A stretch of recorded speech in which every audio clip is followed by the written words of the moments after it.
하나님의 말씀 요한복음 14장 12절 보겠습니다.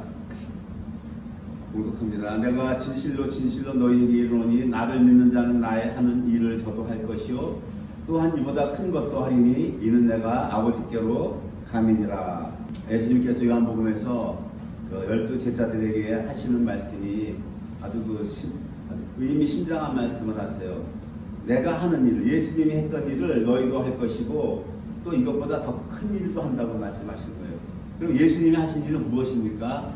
예수님은 첫째 대제사장직을 완성하셨죠. 그 대제사장직분을 완성하셔서 성막을 전체를 다 이루셨습니다. 이루셨고 그 다음에 선지자 직분을 완성하셨어요. 선지자 직분에 오셔서 말씀을 하셨습니다. 이 선지자 직분의 구약의 선지자들은 두 가지로 나뉘었어요. 주님의 말씀이 대언으로 임해서 말씀을 백성들에게 전달해준, 단순하게 전달만 해준 선지자들이죠. 그리고 그 말씀을 다시 기록했어요. 그분들을 기록 선지자라고 합니다. 기록 선지자. 이사야, 예레미야, 에스겔, 다니엘 다 그런 기록 선지자들이에요. 그 다음에 또한 능력 선지자가 있습니다. 엘리야와 엘리사와 같이 이분들에게는 하나님의 말씀이 대언으로 임해서 백성들에게 전달한 것은 없었지만 그분들이 능력으로 악의 세력들과 맞서서 싸웠던 것입니다. 주님은 이 땅에 오셔서 선지자 직분을 행하실 때에 산상수 및 그 모든 말씀들을 직접 하셨어요. 주님은 말씀을 하나님으로부터 받아서 하신 게 아니에요. 예수님의 말씀 자체가 하나님의 말씀이란 말이에요. 예수님의 말씀이. 그리고 그 말씀이 곧 아버지의 말씀이시고, 그리고 예수님은 또 어떤 선지자직을 하셨습니까? 능력과 기적과 기사와 표적을 다 행하셨죠. 그러니까 능력 선지자의 그러한 일도 다 행하셨습니다. 주님께서. 단지 왕 직분만 남아있는 거예요. 왕의 직분은 주님이 제일 하셔야 이루어지는 일인데, 그 제자들에게 너희가 나의 일을 한다는 거예요. 그래서 12 제자들은 어떻게 행했습니까? 12 제자들도 예수님처럼 똑같이 복음을 전하다가 전부 순교함으로 인해서 그 대제사장 직분을 이루신 거예요. 그리고 12 사도도 주님처럼 서신서에 하나님의 말씀을 하나님의 감동으로 기록함으로 말미암아 예수님처럼 선지자 직분을 완성하셨어요.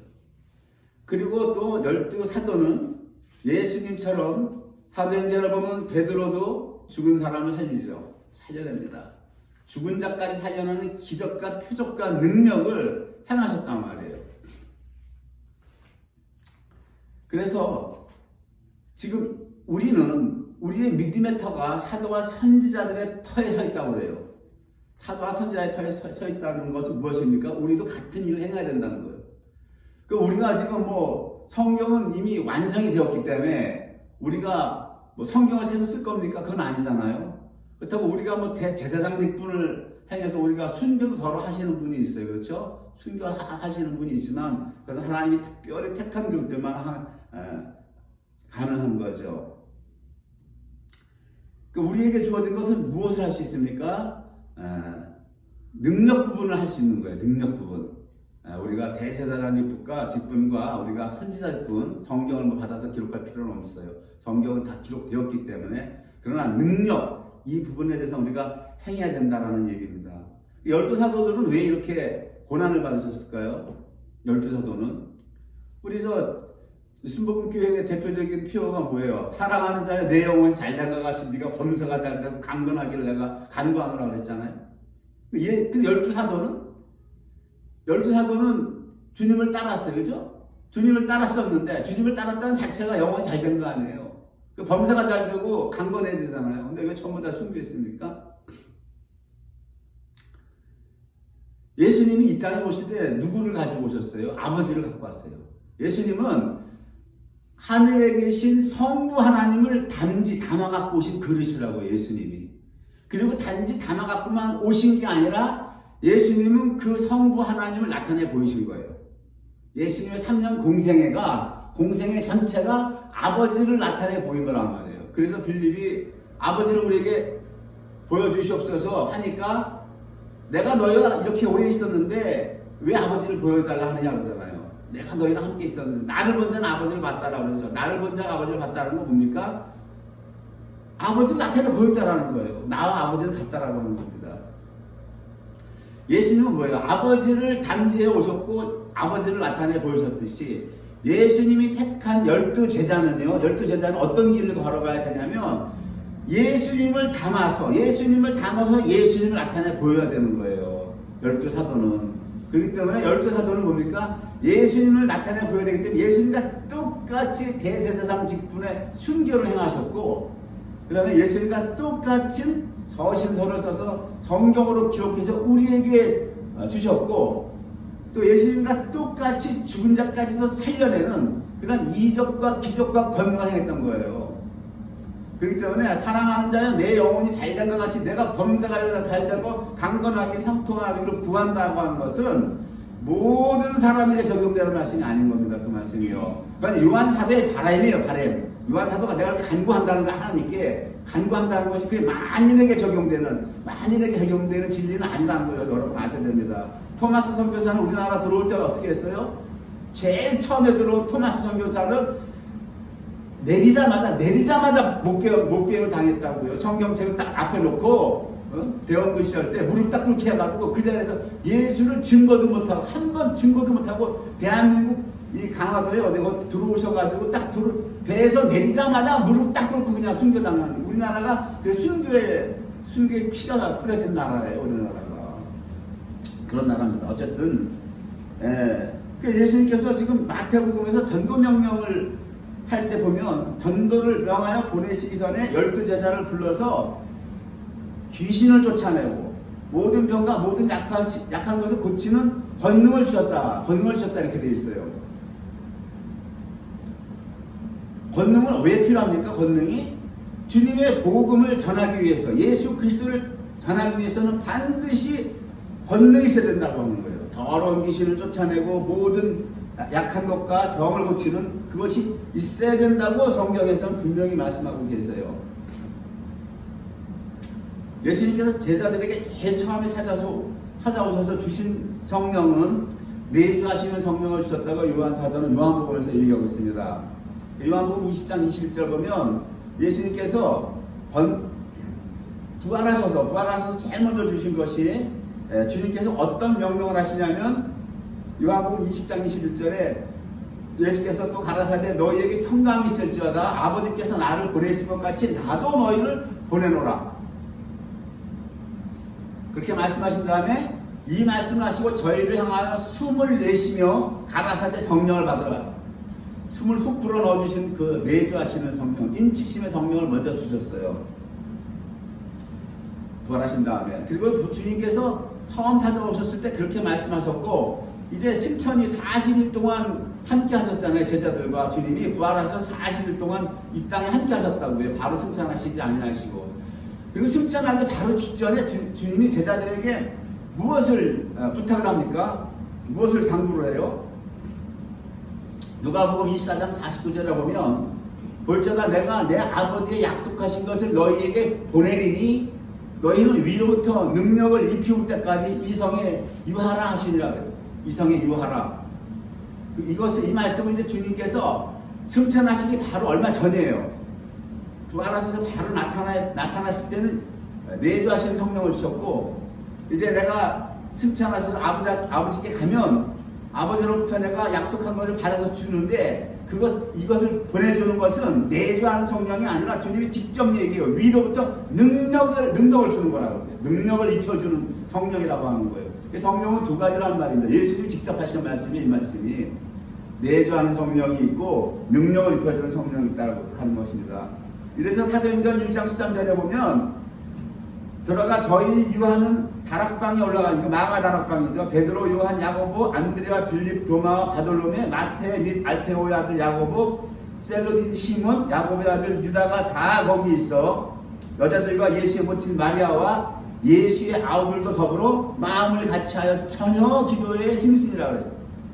주님의 유훈을 따라서 이 성에 거해서 위로부터 능력을 입힐 때까지 이 성에 거하라고 하니까 제자들이 그 성에 거하면서 무엇을 했습니까? 처녀 기도에 힘썼다라고 하는 거예요. 위로부터 부어주는 성령을 받기 위해서 전혀 기도에 힘썼다는 거예요. 이게 뭡니까? 예수님이 마태복음 7장에서 구하라 찾으라 두들기라 그랬잖아요. 네? 바로 그거예요. 구하고 찾고 두드리는 것이 성령을, 능력의 성령을 받기 위해서는 기도하는 수밖에 없다라고 하는 겁니다. 이렇게 해서 사도행전에 보면 드디어 오순절에 성령이 임해서 사도들이 이렇게 능력을 받는 걸 우리가 알 수가 있어요. 능력을 받아서 사도들이 사도행전에서 나가서 복음을 전하는데, 여기 보면은 베드로와 요한 사도를 예루살렘에서 파송을 합니다. 사마리아에 그 빌립이 가서 전도를 해서 사마리아에 많은 부흥이 일어났어요. 예수를 믿기 시작했어요. 사마리아에 빌립 집사가 가서 전도를 했는데, 그래서 예루살렘 교회에서 빌립 집사가 그 사마리아에 그 전도를 해서 많은 믿는 사람들이 생겼다라는 말을 듣고 베드로와 요한 사도를 보냈는데, 베드로와 요한 사도가 가서 그들을 위해서 성령 받기를 기도했어요. 먼저 베드로와 요한 사도가 가서 이분들에게 성령을 내려달라고 기도를 했다고 15절에 되어 있어요. 그 다음에 17절에 보면 어떻게 되니까, 이에 베드로와 요한 두 사도가 저희에게 안수하면 성령을 받는지라 그랬어요. 성령을 받았다고 되어 있어요. 가서 무턱대고 안수한 게 아니라 이 사도가 가서 하나님께 간절히 기도했다는 거예요. 이 백성들에게 주님을 빌립이 전도해서 예수를 영접했고 믿었으니까 성령을 내려달라고 간절히 기도했다라고 하는 거예요. 가자마자 안수했다는 게 아닌데, 잘 보세요. 그 다음에 사도행전 10장 44절 보니까 베드로가 말씀을 전해요. 예수 그리스도를 전해요. 예수 그리스도를 전하는데, 복음을 전하는데 성령이 말씀 듣는 모든 사람에게 내려왔대요. 그러니까 성령이 임하는 것은 안수할 때도 임하실 수가 있고, 말씀을 전할 때에도 성령이 임할 수가 있다고 하는 겁니다.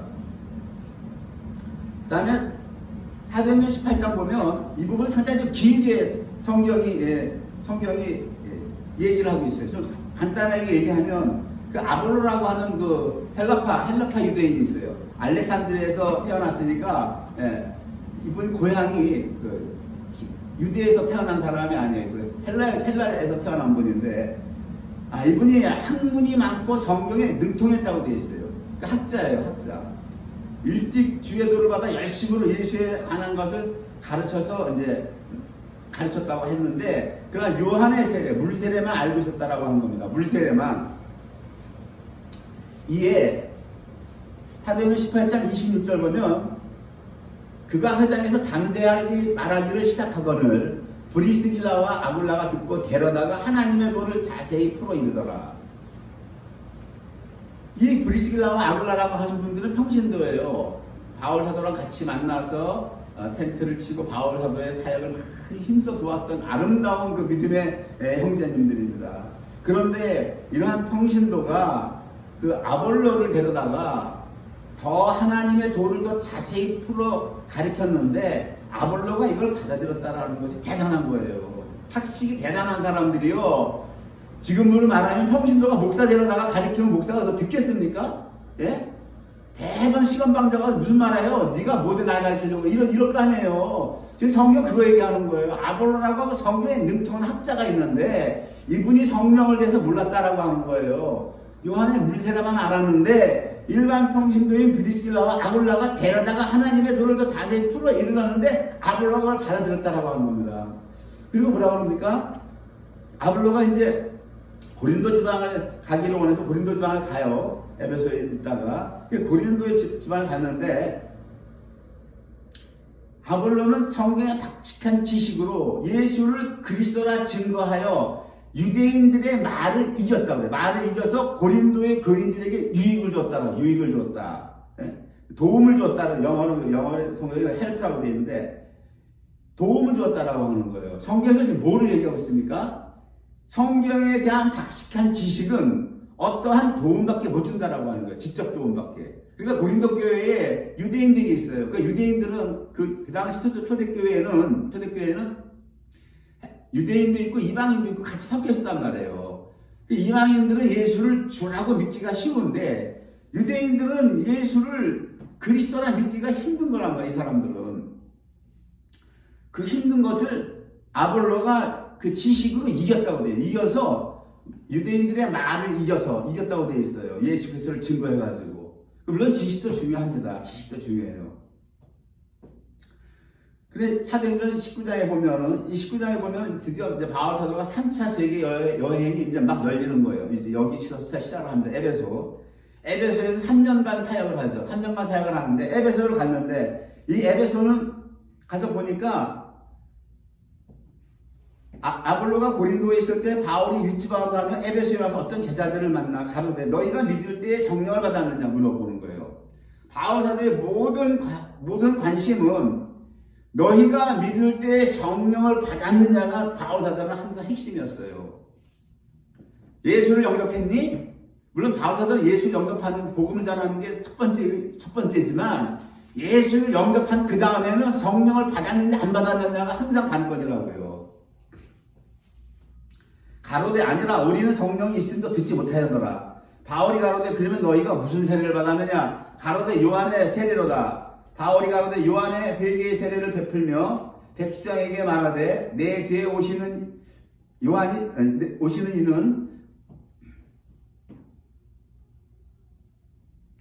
내 뒤에 오시는 이를 믿으라 하였으니 이는 곧 예수라 하거늘 저희가 듣고 주 예수 이름으로 세례를 받으니 바울이 그들에게 안수하며 성령이 그들에게 임함으로 방언도 하고 예언도 하니 모두 12사람쯤 되니라. 이렇게 되어 있어요.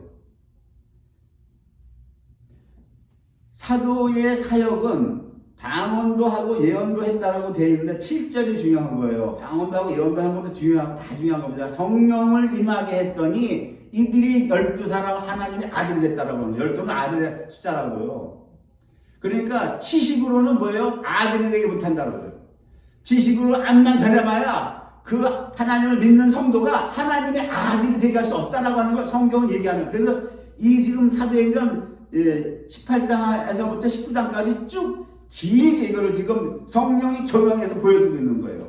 전반부에는 두 사도가 안수하니 성령이 임하더라 간단하게만 얘기한다고요. 베드로가 말씀을 전하니까 성령이 임하더라. 듣는 모든 사람에게 성령이 임하더라 간단하게만 하고 얘기하는데 사람이 지식으로 성경을 연구해서 지식으로 전하는 것은 어떤 지적 도움을 줄 수 있단 말이에요. 아, 예수님이 그리스도로구나.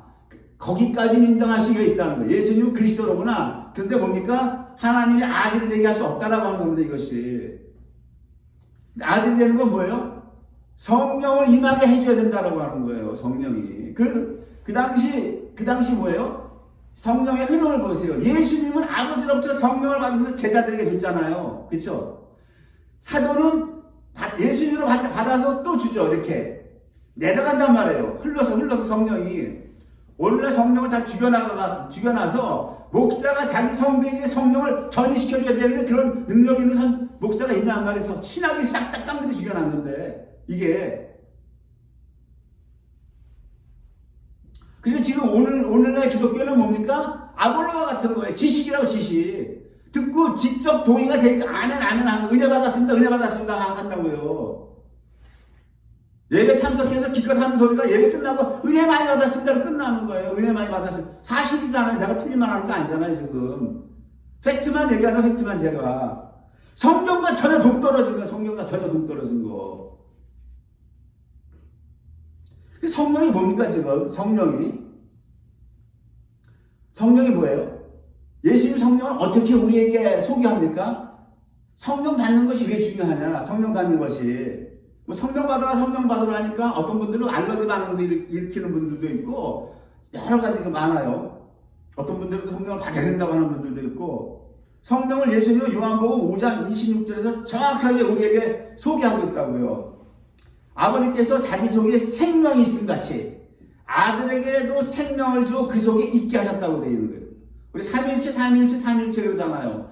그래서 나눠가지고 성령을 초대교회 이후로 신학에서 어떻게 보면 성령은 그냥 능력이나 행하는 어떤 파워, 능력이나 행하는 분으로 그래서 삼위 하나님 중에서 가장 열등한 제3위의 성령 하나님으로 그렇게 신학이 정의를 했던 때도 있었어요. 신학이. 예? 성령은 그냥 우리에게 능력이나 주고 파워나 주고 이런 분이지 성부와 성자보다 열등한 성령이다. 신학이 거기까지 내려간 적이 있었다고요. 오늘날은 현대신학은 성령 어떻게 평가하는지 모르겠어요. 하도 평가하는 사람들의 견해가 서로 다 다르니까 저는 그런 거 필요 없다는 거예요. 성경에서 예수님이 성령을 어떻게 얘기하는가 보세요.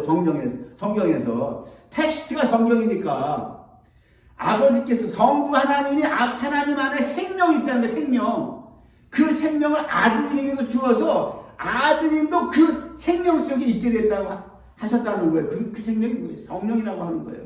그 모세에게 뭐라고 그래? 하나님이 내가 바로에 가서 무슨 주님을 어떻게 얘기합니까? 물어보면 나는 스스로 있는 자라. 스스로 있는 자. I'm who I am. 왜 스스로 있는 자야? 하나님이. 어떻게 하나님이 스스로 존재하는 거예요? 영원하신 성령이 하나님의 생명이시기 때문에, 영원하신 성령님이 하나님의 생명이시기 때문에 하나님은 스스로 존재하시는 분이란 말이에요.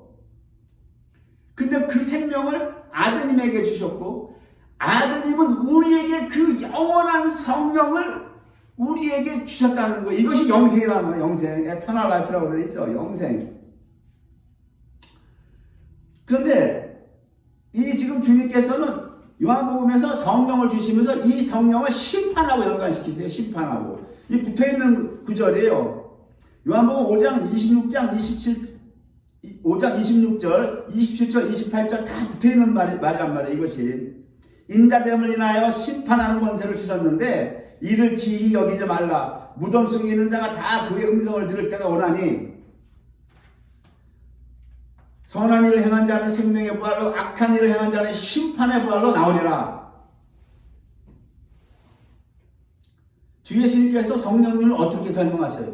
지금 하나님의 성령, 하나님의 생명이고 그 생명을 우리에게 주신 다음에 그 다음에 뭐예요? 이것으로 심판의 근거가 된다고 하네요. 심판. 그 받은 성령으로 선한 일을 행한 자는 생명의 부활로 나오고 악한 일을 행한 자는 심판의 부활로 나온다는 거예요. 이거 지금 이방인들에게 하는 말이에요? 요한복음에서 주님이 하시는 말씀 누구에게 하는 거예요? 이방인들이 아니에요. 이방인은 지금 믿지도 않았잖아요. 이방인들은 사도 바울이 복음을 들고 와서 전해서 믿기 시작하잖아요. 이방인들은 나중에 믿잖아요. 이방인들은 지금 자기 백성, 자기 땅, 가나안 땅에 오셔서 택한 자기 백성에게 하시는 말씀이란 말이에요. 이것이. 예? 그리고 지금 우리에게 뭐예요? 우리에게 똑같이 해당되는 거예요. 이것이. 예수님께서 단순히 죄에서 건지시는 거, 그거 외에 영원하신 아버지의 생명이신 성령을 우리 안에 넣어주시기 위해서, 영원한 생명을 주시기 위해서, 아버지의 생명, 그거를 하나님이 뭐라 그래요? I am who I am. 나는 스스로 있는 자다. 그 스스로 있는 자라는 것은 영원하신 성령님이 하나님의 생명이시 때문에 스스로 계신 자인데, 우리에게 그 똑같은 성령을 내주하는 성령을 넣어줬다는 것이 어떤 복이냐고요. 그래서 아브라함에게 뭐라고 해요? 내가 너를 복의 근원을 삼는다 그랬잖아요. 아브라함을 처음에 불렀을 때 열방이 너로 인해서 복받을 것이다. 이 성령을 우리에게 넣어주신다는 건 영원한 생명을, 아버지의 생명을 받는 어마어마한 축복인데 깨닫고 계십니까? 그리고 심판과 관계된다고 합니다. 그러니까 우리 성령을 받은 우리는 뭡니까? 생명의 부활로 나오든지 이 말씀으로 보면은 심판의 부활로 나오든지 둘 중에 하나밖에 없다라고 하는 거예요. 생명의 부활을 계시록 19장 1절에서 6절까지 보니까 이 생명의 부활을 첫째 부활이라고 그래요. 생명의 부활을 첫째 부활이에요. 그 둘째 부활, 셋째 부활 뭐 이런 건 없는 거예요. 성경에서. 생명의 부활, 첫째 부활로 못 나오는 자는, 생명의 부활, 첫째 부활로 나오는 자는 알곡들이란 말이에요. 그 축정에는 뭡니까? 둘째 부활, 셋째 부활 없어요. 성경에서 뭐야? 심판의 부활 때 나온다는 거예요. 최후의 심판에. 부활은 딱 두 가지. 첫째 부활에 못 들어오면 탈락되면 끝이에요. 끝이면 어디입니까? 심판의 부활. 불과 유황불못이 있는 거기에서 나오는 거란 말이에요. 뭐 둘째 부활, 셋째 부활 이런 거 없어요. 이거 잘 보셔야 돼요. 근데 성도가 선한 일을 행한 사람을 왜 첫째 부활이라고 그러십니까? 왜 첫째 부활? 요한계시록 20장에 보면 이건 첫째 부활이라고. 첫째 부활. 원래 첫째 부활 누가 하셨어요? 예수님이 하셨단 말이에요. 예수님이 부활의 첫 열매잖아요. 예수님이 부활의 첫 열매예요. 왜 예수님이 부활의 첫 열매입니까? 예수님은 성령으로 율법을 완성하셨단 말이에요. 성령으로 율법을 완성하셨어요. 성령으로 율법을 완성하셨기 때문에 그 율법은 하나님 사랑, 이웃 사랑인데 예수님 이 땅의 3년 반의 공생에는 가장 하나님을 사랑했고 가장 사랑을 사랑한 그 사역이란 말이에요. 율법을 완전히 이루셨거든요. 율법을 이룬 자에게는 하나님이 복과 생명을 준다 그랬잖아요. 신명기 3장 15절에 율법을 행한 자는 복과 생명을 준다. 복은 뭐예요? 예수님이 부활하는 복이잖아요. 네? 생명은 예수님이 부활하는 생명이고, 복은 뭡니까? 예수님이 받아야 할 복은 뭐예요? 천년왕국이란 말이에요. 그 복을 아직 못 받았잖아요. 그건 예수님이 왕으로 오셔야 되는 건데, 그래서 예수님이 율법을 이 지구상에서 이룬 분은 예수님이 혼자 이루셨기 때문에 원래 첫째 부활은 예수님이란 말이에요. 예수님 부활의 첫 열매는. 그런데 천년왕국 들어온 성도들에게 이가 첫째 부활이라고 그러는 거예요. 왜 이 표현을 씁니까? 이 성도들이 예수님이 뭘로 사역을 했어요? 성령을 했잖아요. 사도행전 10장 38절에 뭐라 그래요? 하나님이 나사렛 예수에게 성령과 능력을 기름 붓듯 부으셨다고 했잖아요. 부으셔서 그 기름 부음으로 저가 두루 다니시면서 착한 일을 해갔다고 했잖아요. 병든 자와 눌린 자를 고치셨다고 했단 말이에요. 예수님의 사역은 뭐예요? 스스로 한 게 아니라 말이에요. 위에서 부어주시는 생명의 성령의 기름 붓듯 부으신 그걸 했단 말이에요. 지금 주님이 뭡니까? 믿는 자들에게 성령을 주었는데 이 믿는 자들이 자기 힘이 아닌 그 성령의 힘으로 성령의 힘으로 선한 일, 그 예수님이 행한 모든 공생애가 선한 일이라면 선한 일, 그 선한 일을 행해서 부활을 했기 때문에 예수님이 이것을 첫째 부활이라고 하는 거예요. 첫째 부활. 이들도 첫째 부활이라고 얘기해 주는 거예요. 원래 첫째 부활은 예수님인데,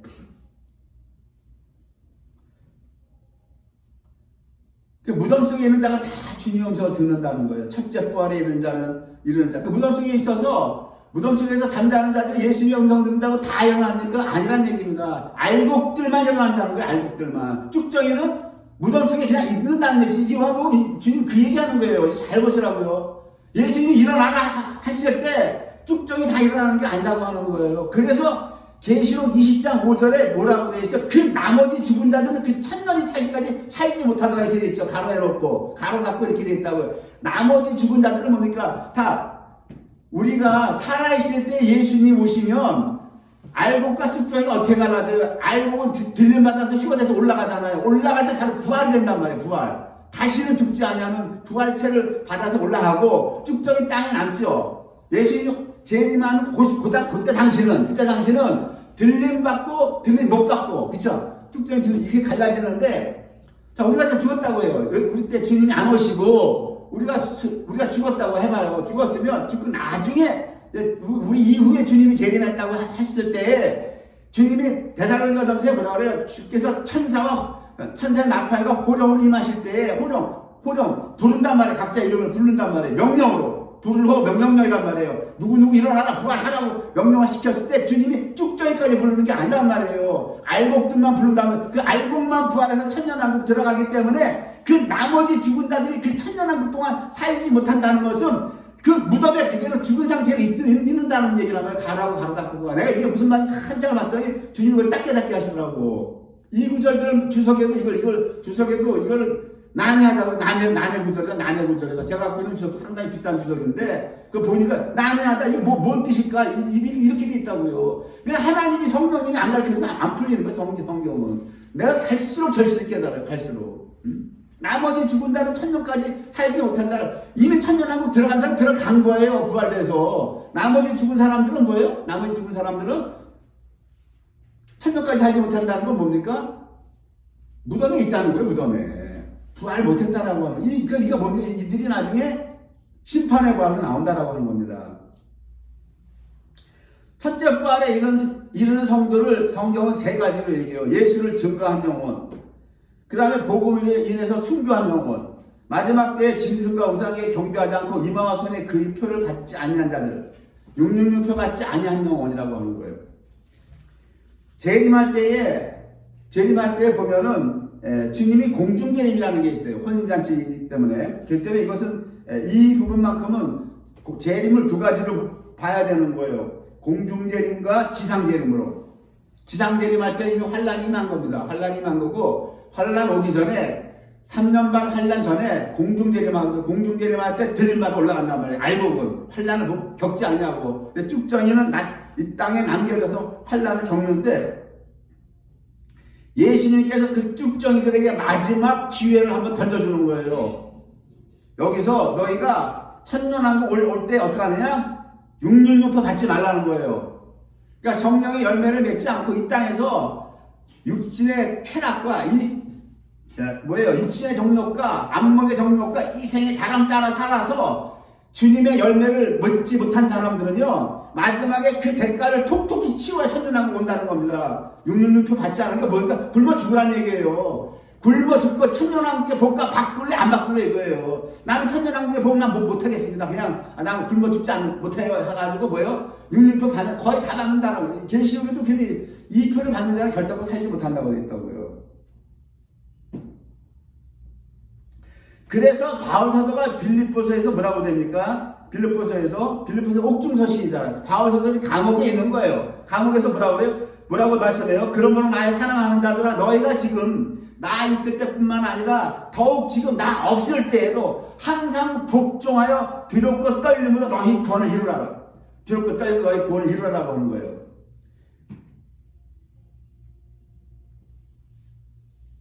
너희 안에서 행하시는 일은 하나님이시니 자기의 기쁘신 뜻을 위하여 너희로 소원을 두고 행하게 하신다. 그 두렵고 떨림으로 구원을 어떻게 이루어나가야 돼? 방법까지 그 다음 절에 얘기를 해요. 너희 안에서 행하시는 일은 하나님인데 자기의 기쁘신 뜻을 위하여 너희로 소원을 두고 무언가 행하게 하신다는 거예요. 예? 그러니까 성도는 이거에 깨어 있어야 돼. 이거를 알아야 된다고요. 하나님이 모든 사람이 다 사명을 줬다라고 하는 거예요. 모든 사람에게 그 사명을 내가 깨달아 알아야 된다고요. 깨달아 알아야 돼요. 그것을 내가 이 길을 가야 되겠다고 그 소원을 행하게 하나님이 하신다라고 하는 거예요. 응? 그러니까 그 사명 감당하는 것이 예수 증거하는 거예요. 사명 감당. 하나님이 각자에게 주신 사명이 있단 말이에요. 각자에게 주신 사명. 그걸 증거하는 것이 예수를 증거하는 거고 생명의 첫째 부활에 참여하는 거란 말이에요. 종교개혁자들 루터는 성경을 잘못 봤어요. 반쪽밖에 못 봤어요. 피의 구원, 은혜의 구원, 선물의 구원, 지성소의 구원밖에 못 봤단 말이에요. 지성소의 구원. 그러니까 오늘날 종교개혁이 뿌리가 돼서 그것이 기초가 돼가지고 복음이 지금 한국에 퍼져 있는 건데, 그러니까 피의 구원, 지성소의 구원만 전하다 보니까 그 바로 밑에 있는 성소의 구원은 행위 구원이라서 버려버린다고요. 행위 구원이라고 해서 분향단과 금등대와 떡상을 한 이 루터는 못 본 거예요. 지성소에서 대제사장이 가서 피 뿌리고 나온, 피를 뿌려서 용서해주고 나온 대속죄일 그것만 봤단 말이에요. 그러니까 어떻게 됩니까? 그 지성소의 구원, 이 피로 영원히 구원 받았으니까 나머지는 뭐냐? 우리가 행하고 안 행하고 주님의 말씀을 순종하고 불순종하고는 어떻게 되느냐면은 하늘나라 갔을 때 상급이 있느냐 없느냐 상급으로 본 거예요. 이것을 상급으로 봤다고요. 이렇게 복음이 전해지니까 어떻게 되는 거예요? 주님의 말씀을 순종하는 건 너무너무 가시밭 길이고 너무너무 힘든 길이야. 여기 살 때. 그렇잖아요? 그러니까 어떻게 해요? 그런 복음을 전하면 어떠한 게 형성됩니까? 어차피 구원받았으니까 주님의 말씀 따라 순종하는 건 너무 힘드니까 천국 가서 상급 안 받고 말래 상급. 그러니까 이 땅에서 대충 살래. 이게 팽당에 머리에 박혀 있다고요. 이게 그렇잖아요. 주님의 말씀에 순종해서 성소에서 분향단에서 기도해서 금등대의 조명 성령의 인도하심 받아서 섬김의 떡, 그 의의 열매, 빛의 열매를 맺는 그 사랑의 열매를 맺는 그 떡을 날마다 성경에 보면 매 안식일마다 제사장은 새로 떡을 진설하라고 했단 말이에요. 떡을 진설하라고. 그것을 성경에서는 생명의 첫째 부활로 올라오는 길이라고 성경은 명명백백하게 말씀하고 있는데, 어떻게 된 게 종교개혁이 이게 반쪽밖에 안 봐가지고 그 성소는 구원과는 관계가 없고 상급이 있고 없고로 봤기 때문에 어떻게 되는 겁니까? 지성소 구원만 전하고 하나님의 율법, 묵시가 사라져버리면 어떻게 해요? 어떻게 된다고 했어요? 성경에서 묵시가 없으면 백성들이 방자에 행한다고. 예? 피로 구원받았어. 그러니까 어떻게 되는 거예요? 대한민국 기독교가 방자에 사는 거예요. 목사부터가 방자에 행하는 거라고요. 권력이나 추구하고 어떻게든 내 교회가 커져야 되겠고 부흥이나 바라보고 세속적인 관점으로 목회를 하려고 하고 전부 방자에 행하는 거 아니에요 지금. 상급으로 보니까 상급으로 성경은 상급이 아니라고 그러는 거야. 바울사도는 이거 너희 첫째 발로 가느냐 못 가는 거야. 이게 그거라고 얘기하잖아요. 그럴 때 복종의 두렵고 떨림으로 너희 구원을 이뤄 나가라고 하는 거 아니에요, 지금. 첫째 발 가느냐 못 가느냐. 이것이 분기점이다. 이거를 루터가 못 봤다고요. 그래서 야고보에서 행함은 지푸라기 서신이라고 얘기한 거예요, 그 사람이. 근데 오늘날 아직까지도 500년 전에 그 복음을 전해준 루터와 칼빈의 이 복음이 깨지지가 않고 지금까지 그대로 이게 존속되고 있어. 이게 비극이잖아요. 이게 비극이라고, 이게. 다른 게 비극이 아니라. 왜 500년 전에 전한 그 칼빈이나 루터의 복음이 금자탑이 돼야 되냐고요. 왜 불변하게 돼야 되냐. 불변화. 변하지 않는 복음으로. 내가 봤을 때는 하나님이 나에게 깨닫게 해준 복음에 의해서는 반쪽짜리 복음이에요. 반쪽짜리 복음. 내가 하나님이 나를 사도와 선지자의 터 위에 서서 성경을 깨닫게 해주신 여기에 봐서는요, 상급이 아니에요. 이거 첫째 발 가느냐 못 가느냐예요.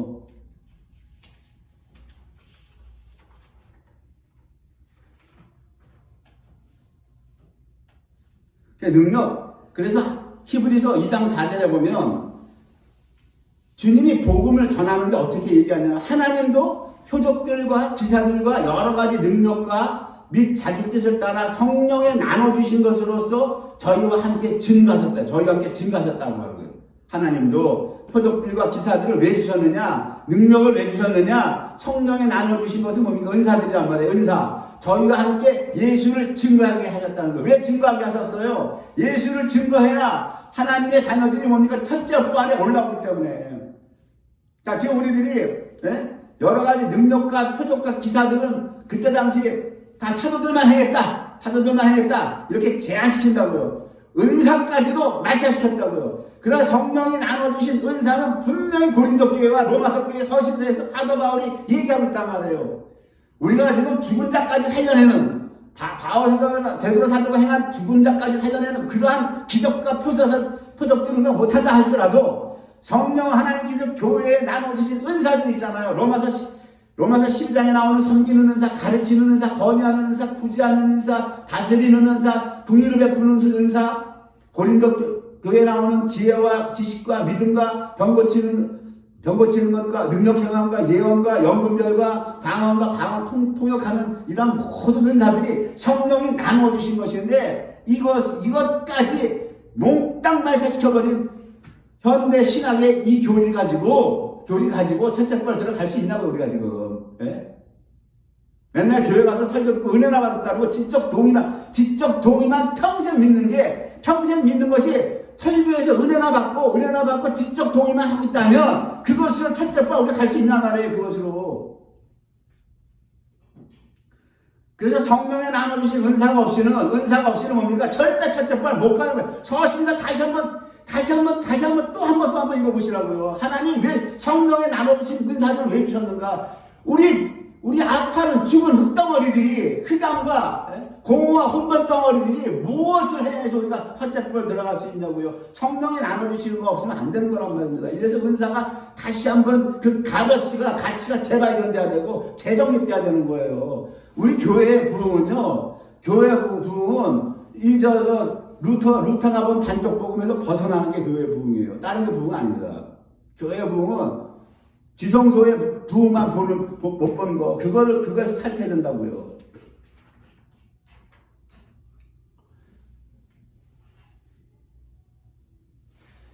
예수님을 증거하라고 하는 거, 예수님을 증거하라고 하는 것은 신약 성경에서 사도들이 예수님을 증거하지만 이것은 창세기부터 나오던 말이에요. 창세기부터. 예수님을 증거하라고 하는 것은 창세기 에덴 동산에서부터 있었던 얘기란 말이에요. 창세기 3장 16절 보면 모세가 어떻게 기록을 하냐면 여자라고 얘기해요. 여자. 아직 하와라는 이름을 안 줬어요. 아담이 하와라는 이름을 짓지 않았다고요. 아담이 여자라고 하는 이 네케바인데 여기에서 네케바는 그냥 일상적인 여자인데 여기 창세기에서 이 여자는 네케바라고 안 그러고 이사라고 그런단 말이에요. 남자는 이시라고 이사라고 이 히브리어가 아주 뜻이 깊다고요. 이것이 알레프 신해라고요. 알레프 하나님이 그 인도하시는 그 생기, 인도하신다라는 거. 무엇으로? 그 생기, 성령으로 인도하신다. 이 여자라고 하는 이사라고 하는 것은 반드시 하나님의 생기, 그 성령으로 인도함을 받는 존재가 이사, 여자라고 하는 뜻이에요, 이것이.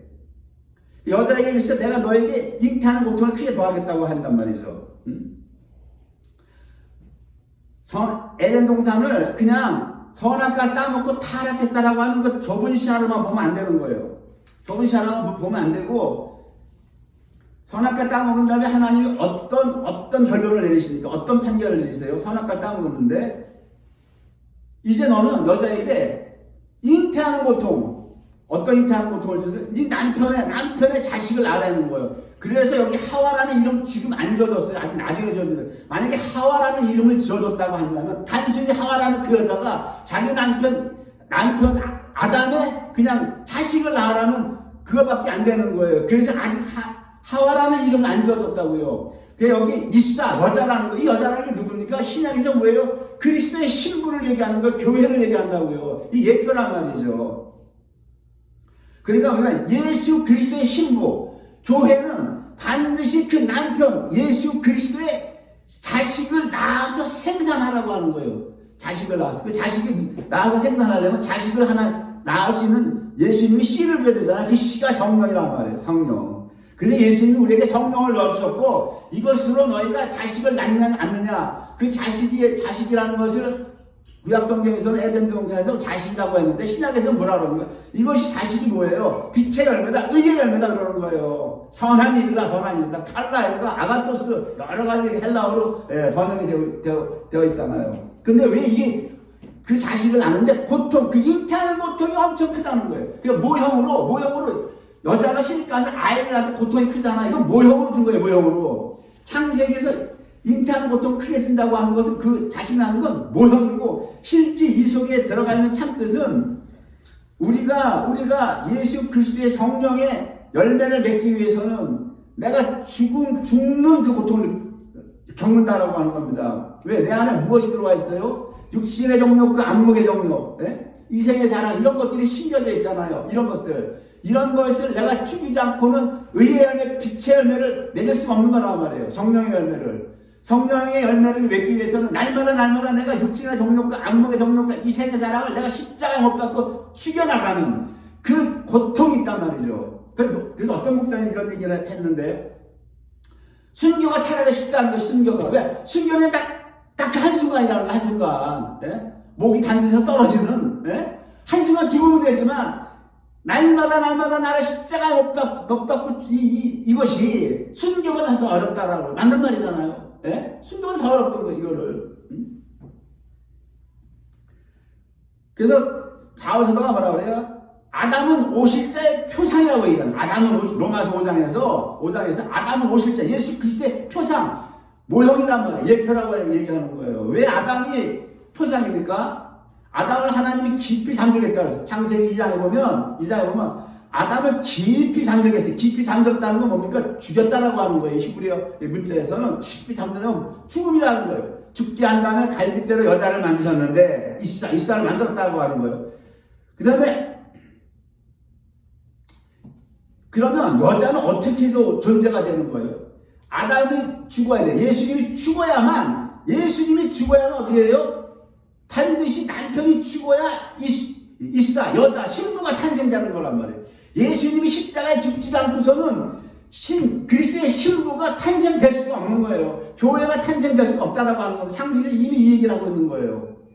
아담의 깊은 잠이라고 하는 이 메타포죠. 어떤 그 메타포, 사건 속에 의미를 숨겨놓는 걸 메타포라고 그래요. 구약 성경 그 메타포 방식을 상당히 많이 쓰고 있는데, 근데 중요한 게 있어요. 여자가 선악과를 먹고 남편에게도 주면 남편도 그걸 받아 먹었다고 그래요. 남자가 받아 먹었어요. 이것을 단순히 아담이 받아 먹은 거로 보면 안 되는 거란 말이에요. 아담은 오십자의 표상이기 때문에 아담이 선악과를 먹고 줬는데 남자가 받아 먹었다고 하는 것은, 남편이 받아 먹었다는 것은 예수 그리스도가 받아 먹었다는 걸 모형으로 보여주고 있는 거란 말이에요. 선악과 사건은 자기만 먹은 게 아니라 남편에게도 줬어요. 남편에게도. 여기서는 남편이라고 얘기를 해요. 남자라고 한 거로. 여기 선악과 사건을 모세가 어떻게 정리하는지 보세요. 여자가 먹었다고, 여자가. 하와라는 말은 안 돼요. 이사가 먹었고, 남자가 먹었다고 하는 거예요. 남편 예수 그리스도잖아요. 예수 그리스도가 선악과를 먹었다는 거, 이게 뭐예요? 여자가 선악과를 먹어서 죄와 사망으로 가야 되는데, 남편이 대신 그 선악과를 먹었다는 거는, 내 신부, 여자의 그 죄와 사망을 남편이 대신 짊어지고 간다라고 하는 거예요, 이것이. 창세기에서 이거를 이미 예표를 보여주고 있다고요. 창세기에서. 그래서 마태복음에 보면 예수님이 출임하셔가지고 요단강에 세례를 받으러 오잖아요. 세례 요한한테 요단강에서. 세례 요한이 깜짝 놀라는 거예요. 세례 요한이 뭐라고 합니까? 마태복음 3장 14절에 요한이 말리는 거예요. 내가 당신에게 세례를 받아야 할 텐데 당신이 내게로 오시나이까. 세례는 누가 받는 거예요? 죄인이 받는 거예요, 죄인이. 세례는 죄인이 받는데 당신은 거룩하신 하나님이신데 어떻게 나한테 세례를 받으러 오십니까? 지금 안 됩니다 하는 거예요. 내가 주님께 세례를 받아야 돼요. 그러니까 예수님 뭐라고 그래요? 15절에 예수께서 대답하여 가라사대 이제 허락하라. 우리가 이와 같이 모든 의를 이루는 것이 합당하다는 거예요. 내가 너에게 세례를 받는 것이 의다, 옳다라고 하는 거예요. righteous, 옳은 일이라고 하는 거예요. 왜 그래요? 이미 예수님이 세례를 받는다는 건 예수님이 죄인이 되겠다는 거예요. 죄인. 왜? 우리 때문에. 너희가 먹은 선악과 그거리는 죄와 사망 우리가 왔잖아요. 예수님이 오신 것은 뭐예요? 우리를 죄와 사망에서 건져내기 위해서 오셨잖아요. 오셨기 때문에 우리의 죄와 사망을 예수님이 가지고 가셔야 된단 말이에요. 가지고 가셔야. 이 대속이란 말이에요. 리딤이란 말이에요. 리딤. 그렇기 때문에 주님이 지금 뭐예요? 거룩하신 주님이, 거룩하신 하나님, 죄가 하나도 없으신 분이 요단강에서 세례 요한에게 세례를 받는데 이미 이 사건이 어디서 보여주고 에덴 동산에서 보여주고 있단 말이에요. 여자가 선악과를 먹고 선악과를 남편에게 주매 남편이 받아 먹었다고 되어 있단 말이에요. 그리고 모든 하나님의 판결을 다 한 다음에 아담이 여자의 이름을 하와라 짓더라 이렇게 되는 거예요. 그 때문에 에덴에서의 사건은 하와의 타락이 아닌 거예요. 여자가 타락한 거. 여자의 타락은 뭐예요? 우리들이 타락이에요. 우리가 모두 태어날 때부터 타락해서 태어난다는 것을 하나님 정했다고 하는 거란 말이에요. 그러니까 이것은 단순히 타락으로 보는 게 아니에요. 타락으로 보면 안 되는 거예요. 하나님 어떠한 그 구속사에 대한 하나의 프로세스예요. 과정이란 말이에요. 과정이에요. 그래서 사도 바울은 이 선악과 사건을 어떻게 봅니까? 지금 루터나 칼빈은 단순하게 토탈 디프로비티 전적 타락으로만 보고 있는데 이것이 신학자들도 보는 건 그밖에 못 보는 거예요. 사도는 선악과 사건을 어떻게 보냐고요? 에덴 동산의 사건을 갈라디아서 3장 22절에 뭐라고 해요? 22절에 성경이 모든 것을 죄 안에 가두었다는 거예요. 어떻게 가두어졌어요? 에덴 동산 선악과 먹으면서 죄 안에 가두어졌잖아요. 이는 예수 그리스도를 믿음으로 말미암는 약속을 믿는 자들에게 주여하시니라. 예수님을 믿는 약속을 받기 위해서 우리 하나님이 모든 것을 죄 안에 가뒀다라고 하는 거예요. 똑같이 바울사도 로마서 11장 32절에 하나님이 모든 사람을 순종치 아니하는데 가두어 주시면 순종치 아니했어요. 모든 사람에게 긍휼을 베풀려 하시니라. 바울사도는 적어도 창세기에서 에덴 동산의 이 사건을 크게 하나님의 어떤 그 구속 사건의 경륜 가운데 있는 하나의 사건을 보고 있다고요. 비록 타락을 했지만 죄가 들어오고 사망이 들어왔지만 큰 사건으로 지금 바울사도는 이걸 보고 있단 말이죠. 그래서 지금 어떻게 돼요? 그 후에 먹었어요. 먹고 나서 뱀에게 어떻게 돼요? 뱀에게 사지를 절단시킵니다. 유혹할 때는 뱀은 걸어다니는 거예요. 네가 이렇게 했으니까 너는 종신토록 배를 기어다니라고. 배를 기어다니는 거 뭐라 그래요? 흙을 먹으라고 그래요. 흙을 먹으라고 그래요. 실제 흙 먹는 뱀이 있어요? 흙을 먹냐고요. 이 흙이라고 하는 히브리어가 아파로. 바로 혼돈과 공허와 흑암 덩어리인 티끌 아파로 사람을 얘기하는 거예요. 그러니까 이 뱀은 사람 속에 들어가서 기어다니라는 거 우리 속에. 그래서 뱀이 우리 속에 들어온 거예요. 근데 당연 여기서도 우리가 은혜로운 건 뭡니까? 하나님 뱀을 우리 속에 들여 보낼 때에 손발을 잘랐다는 거예요. 뱀을 배로 기어다니는 뱀이 우리 속에 들어왔기 때문에 우리를 죽이지 못한다고요. 이 뱀이 손발을 수족을 안 자르고 우리 속에 들어오게 했으면 어떻게 되는 거예요, 이게? 네? 우리가 살 수 있겠어요? 그것도 은혜인 거예요, 그것도 은혜. 그래서 바울 사도가 이것을 깨달았기 때문에 로마서 7장에서 이것을 죄의 법이라고, 죄의 법. 에덴 동산에서 옛뱀이 사지가 절단당해서 너는 종식대로 흙을 먹으라. 그 흙이 우리란 말이에요. 아파르, 히브리어 언어가 우리 속에 들어와서 우리 속에 있기 때문에 우리가 하나님의 말씀을 순종하려고 아무리 발버둥을 쳐도 순종할 수가 없는 거예요. 불순종의 자식으로 드러날 수밖에 없단 말이죠. 그런데 하나님이 모든 사람을 순종치 아니하는데 가두어 주시면 모든 사람의 경외를 베풀려 하시니라. 로마서 11장 32절 이렇게 되어 있잖아요.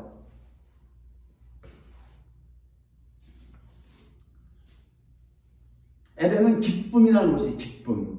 그 동산이라고 하는 것은 그 구별된 장소를 얘기해요. 에덴은 구별된 장소, 구별된 장소예요. 그 구별된 장소에서 그렇게 구약에서는 뭡니까? 아담과 하와가 쫓겨나죠. 그 뱀이 들어간 상태에서 쫓겨납니다. 두루도는 화염검으로 둘러서 다시 못 오게 막고 쫓겨나요. 그러니까 구약에서는 뭡니까? 기쁨의 구별된 장소가 있는 거예요, 없는 거예요? 구약에서는 없는 겁니다. 에덴을 쫓겨났기 때문에. 이 에덴 동산이 어디서 열립니까? 신약에서 열리는 거예요. 신약에서 열리는데, 신약에서 열리면서 어떻게 돼요? 그리스도가 오잖아요. 그리스도가 오면서 내 강이 흐르죠. 성령의 내 강이 흐르는 거예요. 우리 속에 내 강이 흐른다고요. 그 강이 어떤 강들이에요? 그 강들이 첫 번째가 비손강이에요. 비손. 두 번째가 뭡니까? 기혼강, 히데겔강, 유브라데강. 이러한 강들이 흘러요. 시간이 다 되었으므로 너무 시간이 길어서 못하겠습니다. 다음에 이 에덴 동산의 유브라데강, 에덴 동산을 한 번 더 할 수 있는 기회를 갖도록 하겠습니다. 이것으로 예배를 마치도록 하겠습니다. 기도하시겠습니다.